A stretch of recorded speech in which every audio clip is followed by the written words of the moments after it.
دیکھیں جس حالت میں ہمیں معیشت ملی تھی اور جن کڑی شرائط پر عمران خان نے یہ معیشت کا جو IMF کا کے ساتھ معاہدہ کر کے جو ایک بہت ہی میں سمجھتا ہوں کہ ایک مہنگا معاہدہ کیا اور پھر جاتے جاتے اس معاہدے کو توڑ دیا، اور جس کی وجہ سے یہ سارا انتشار آج آپ دیکھ رہے ہیں مہنگائی کی صورت میں۔ IMF کے پاس ہم تو نہیں گئے تھے، یہ گورنمنٹ گئی جا کے، اور اس کا ڈھول ہے ہمارے گلے میں پڑا ہوا ہے جو ہم بجا رہے ہیں۔ اوپر سے سیلاب آ گئے ہیں، چیلنجز ہے، $30 ارب سے زائد کا نقصان ہے، لیکن مجھے امید ہے کہ انشاءاللہ تعالیٰ ان تمام حالات جو کہ آئیڈیل نہیں ہیں، لیکن اسحاق ڈار کا تجربہ، ان کا چونکہ ماضی میں بھی وہ 2 دفعہ پاکستان کو معاشی بحران سے نکال چکے ہیں، انشاءاللہ تعالیٰ اب بھی مجھے امید ہے کہ چند مہینوں میں پاکستان نواز شریف، شہباز شریف کی رہنمائی میں اور ڈار صاحب کی قیادت میں جو ہے وہ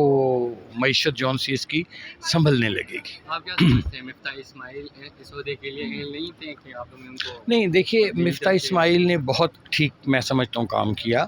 اور اس کو کریڈٹ دینا چاہیے کہ جن حالات میں اس کو پاکستان ملا تھا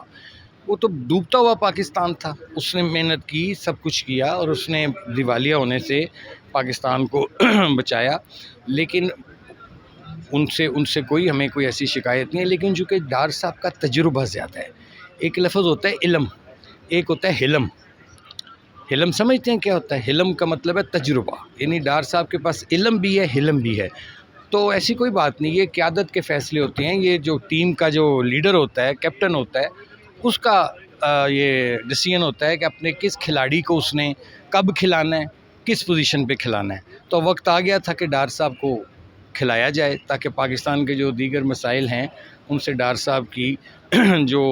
تجربہ ہے اس سے فائدہ اٹھایا جائے۔ اگر اسحاق ڈار صاحب سے معیشت سنبھل نہ سکی پھر کیا آپشن؟ نہیں، یہ اسپیکولیشنز پہ میں نہیں بات کرتا ہوتا، اگر یہ ہوا تو اگر نہ وہ ہوا، اگر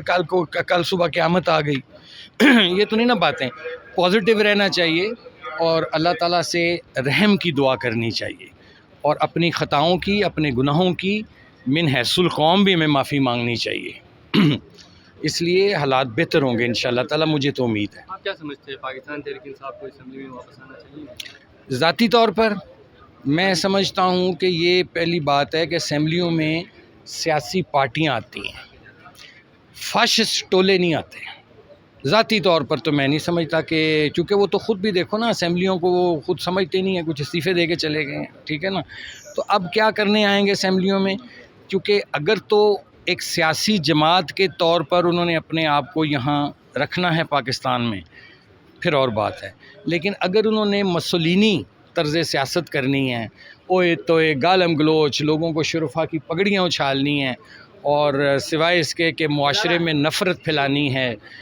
تقسیم کیا ہے معاشرے میں انہوں نے، معاشرے کو نفرت پر، اور وہ اس میں تو میں سمجھتا ہوں کہ ایسے لوگ دور ہی رہیں تو بہتر ہے۔